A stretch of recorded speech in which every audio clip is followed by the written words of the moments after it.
màmá mi ọwọ́ lónìí Mrs Grace Àdùnní olówó ilẹ̀ agbára ìlọ́wọ́ òwúrọ̀ wà tún sọ̀rọ̀ ẹ̀ láyé.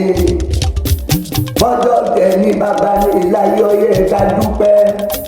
Àdùnní o tún sọdún èyí náà nù ọdún tí ń bọ̀ á túbọ̀ láyé òní sunkún ọmọ ọmọ kankan láyé.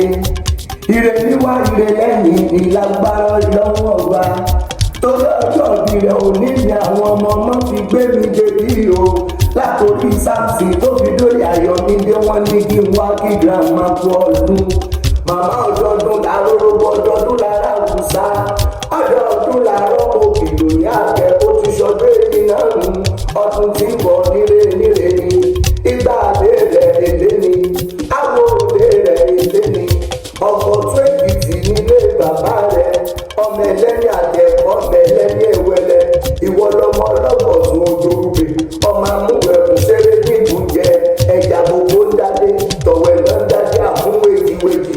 Ọmọ àjùwàjùwà ìlẹ̀kẹ̀. Òmòrí owó dádé. Ọmọ wa ọmọ ẹkùn tí fi torítorí. Ọmọ ẹkùn tí fi jùjù.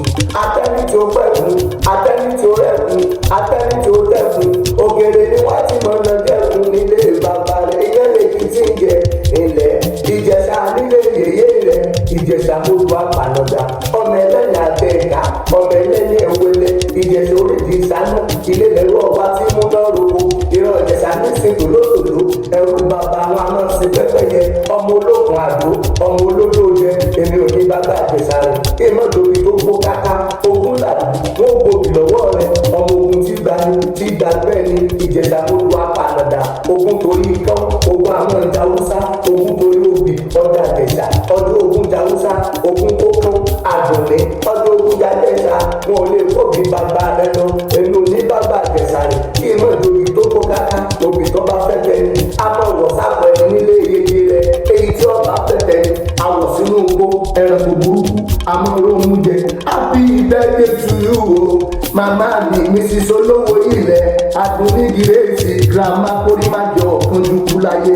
Wà á gbó bí olúgbogbo ti gbó láyé. Màmá wà á gbó bí olúgbogbo ti rí gbó. Wà á fẹ́yìn tí jẹun ọmọ láyé. Kó wá sígbà tí wà á lò láyé. Ó ní kó ojú sunkún ọmọ kankan lágbára ìdánwò ọ̀gá. Happy birthday to you o. Ayọ̀mídé àti sáǹsì àwọn ọmọ rẹ̀ ló ní kí n wá kí ọ̀pọ̀ ọdún.